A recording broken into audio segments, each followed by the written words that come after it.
অনেকে তো শ্রাবণ মাসের সোমবার বাবা ভোলেনাথের মাথায় জল ঢালে আর নিজের মনের ইচ্ছা প্রকাশ করে, কিন্তু আমি জানতাম না এত বড় ইচ্ছা আমার একটা পূরণ হয়ে যাবে। মাদেব, আশা করি তোমরা সকলেই ভালো আছো আর আমি তোমার বড় মায়ের সাথে খুবই ভালো আছি। জিতার ব্লগে তোমাদের সকলকে স্বাগত। আজকের এই ব্লগটা হতে চলেছে খুবই স্পেশাল। হয়তো ভাবছো স্পেশাল ব্লগ কি এমন স্পেশাল? হ্যাঁ হ্যাঁ, এই ভিডিওটা হতে চলেছে আমার লাইফের গুরুত্বপূর্ণ একটা দিনের একটা ইচ্ছে পূরণ, আমার অনেক দিনের একটা ইচ্ছে পূরণের দিন। চলো ব্লগটা শুরু করি। তো কাল ছিল শ্রাবণ মাসের শেষ সোমবার, সেই অনুযায়ী কোনো জায়গায় আমার বাইরে তেমন জল ঢালতে যাওয়া হয়নি। আমরা সেই অনুযায়ী মল্লারপুরের উদ্দেশ্যে গতকাল চলে গিয়েছিলাম, কিন্তু মল্লারপুর আমরা যেহেতু করকরিয়া বিলাসপুর হয়ে গিয়েছিলাম, তার সামনে একটা পরে শিব মন্দির, তো তার জন্য আমরা ওখানেও জল ঢেলে নিই। তারপর আমরা চলে যাই মল্লারপুর মল্লেশ্বর বাবার মন্দির। তো জানি না মানে তেমন ইতিহাস আমি ওখানকার, তার জন্য আমি বলতে পারলাম না, বাট যেতে যেতে দেখো কত ভক্তদের দল, তো এত সুন্দর দেখতে লাগছিল আর এত দূর থেকে এরা জল ঢালতে আসছিল, কি বলবো তোমাদেরকে। এদের যেমন কষ্টও হয়, তেমন বাবা মা ভোলেনাথের মাথায় জল ঢালার পর সে শান্তিটুকু পায়। আমিও অনেক বছর গিয়েছি হেঁটে হেঁটে মল্লারপুর মল্লেশ্বর, কিন্তু এইবার আমার মনে হলো যে না, টোটো করেই যাবো সবাই মিলে, ফ্যামিলি মিলে। তো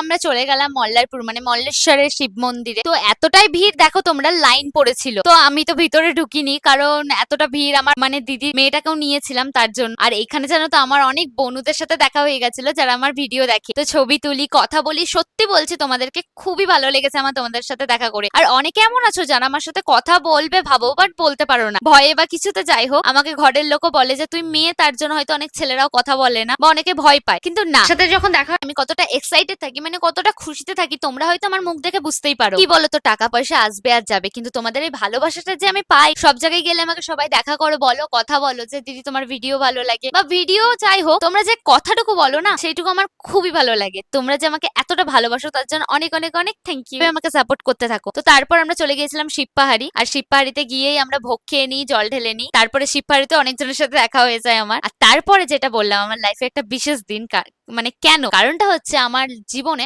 অনেকটা ইচ্ছে ছিল, মানে ভালোবাসা দিয়ে একটা ইচ্ছে ছিল যে আমি কয়েকজনকে মানে অনাথ আশ্রম গিয়ে আমি ওখানে কিছু জিনিস দেবো। আমার অনেক দিনের যেহেতু ইচ্ছে ছিল, তার জন্য আমাদের রবিবার প্ল্যান হয় রাতের বেলায় যে আমরা জিনিসপত্র কিনি আর নিয়ে যাব ওইখানে। আর খবরটা আমরা পাই জায়গাটা, তো বলছে এই বাচ্চাগুলোকে দেখে মানে এতটা খুশি হয়েছিলাম আমি, কি বলবো তোমাদেরকে। আর ওরা যে মানে একটা জিনিস পেয়ে এতটা খুশিতে নিল, এটা বলে বোঝানো যাবে না। আমার লাইফে তার জন্য একটা বড় ইচ্ছে পূরণ হয়। আবার আমি যাব বলে এসেছি, এটা তো ছোটভাবে একটা মানে যতটা সামর্থ্য ততটা দিয়েছি আমি আমার। তো আমার বড় মাকে এটাই বলবো যে আমাকে এইটুকু সামর্থ্য দাও যাতে আমি দুটো মানুষের পাশে দাঁড়াতে পারি, ওদের যে হাসি মুখটা ওটা যেন দেখতে পারি। কেন, বাচ্চাগুলো এতটাই ভালো ছিল যে আমি ওদের সাথে বসে বসে গল্প করছিলাম, আমার আসতে ইচ্ছা করছিল না। এরপরে যা যা জিনিস বেঁচেছিল সেগুলো আমরা আস্তে আস্তে আস্তে যাদেরকে দেখছিলাম তাদেরকে দিয়ে দিচ্ছিলাম, কারণ জিনিস ঘরে নিয়ে আসার থেকে দিয়ে দিয়ে অনেক ভালো। সামনে যেহেতু আমাদের একটা বড় প্রোগ্রাম আছে, তার জন্য আমি তাড়াতাড়ি বাড়ি চলে আসি আর ডান্সের ক্লাস চলে যাই। দেখা হচ্ছে পরে কোনো ভিডিওতে। আজকের জন্য এইটুকুই, টাটা।